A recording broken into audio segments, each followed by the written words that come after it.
Looks like Mello Buckzz dead was arrested, charged with an FBI crime. The feds arrested him. Looked like it was a snitch on this case.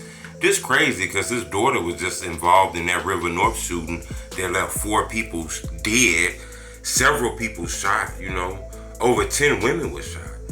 While all this was going on, they didn't even know that the FBI was watching their family, watching Mello Buckzz daddy.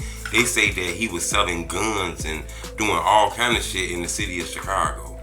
Hit the like button. Goal on this video, 1,000 likes. This news just broke on the internet today.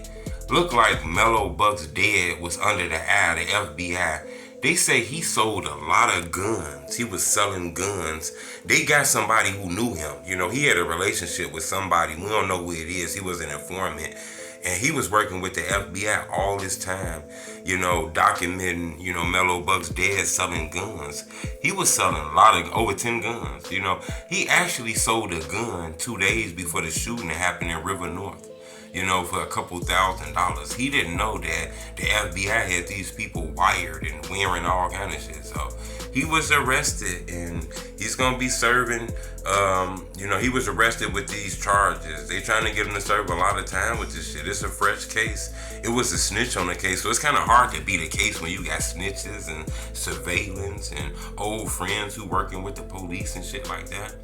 Police said they don't believe that any of this shit with him is linked to the River North shooting with, his daughter, Even though it is coincidental that shit happened, and then next thing you know, he being charged with these guns and shit, Mello Buckzz come from like a gangbanging family. I'm not sure if people realize this shit.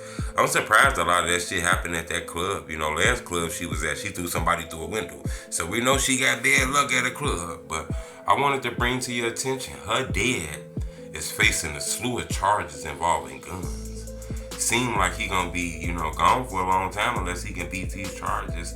They had a motherfucker working with the FBI he didn't even know about.